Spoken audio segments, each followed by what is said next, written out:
भयल। हाँ तो अब बहुत भयल, अब तो आज हम छोड़ब ना इनके। करे हरे चटिनिया, हम लइकवा का पी हरे, लइकन के दूध रख लेनी तो पी के में पानी मिला दलिया का रे। देखा होश में बोला, हमो के गाड़ी देवे आवेला।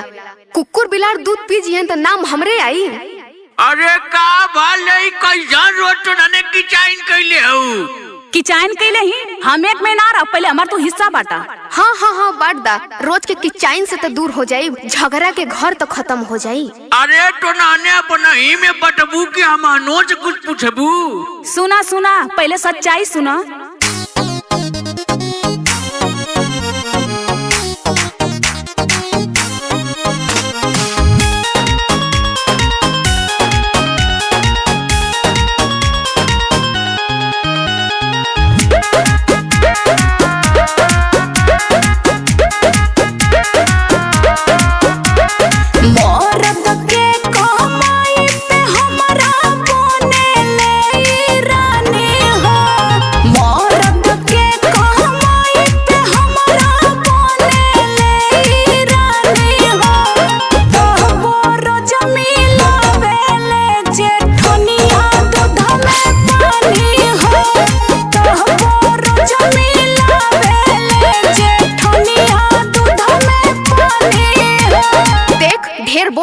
अगर तोर नौकरी करेला तो हमरो खेती बाड़ी करेला। हाँ तो कुछ चाहेला तो काहे छुछुगाली।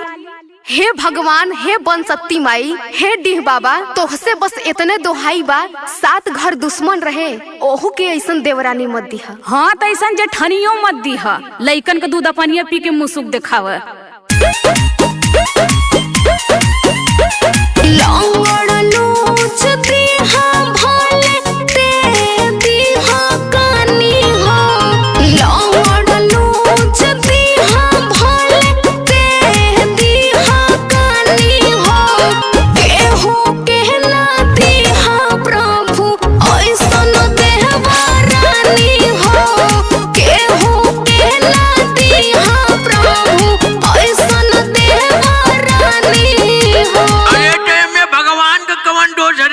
अगुआ देखल, माई बाऊ देखल, मौसी आइल रहे, फुआ देखनी, केहू के माथे पर लिखल रहा कार्य की चोर है कि चोटी ने।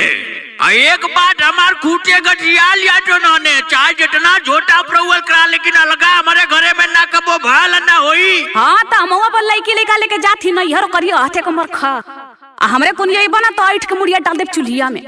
अरे तू एक बात सुन, आज से हमसे, हमारे आदमी से, हमारे लड़की लेकर से तू बोली हे मत। अरे कैसे रे करतारी, हमनी के हर हिस्सा ना बका। बात हिस्सा का ना है, तोरे लड़का का फीस, तोरे लड़की का फीस, तोर दवाई, तोरे आदमी का दवाई, कुल हमारा आदमी देखला, लेकिन तब्बो तोरे घमंड एकदम 7वां आसमान पर रहला। अरे तो ठीक का भल जाए दे। सुना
चोरी चोरी गेहूं चाउर भी बेचेले।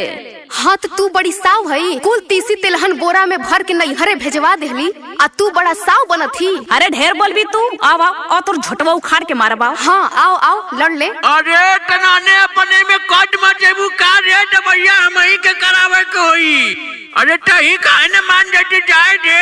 ये भगवान, अब हमही तो से हाथ जोड़ के विनती करत है कि ऐसन देवरानी जे जानी के हो के मत दिया। हाँ तो तू खाली अपने मेहरारू को सुनत हुआ, इहो सुना।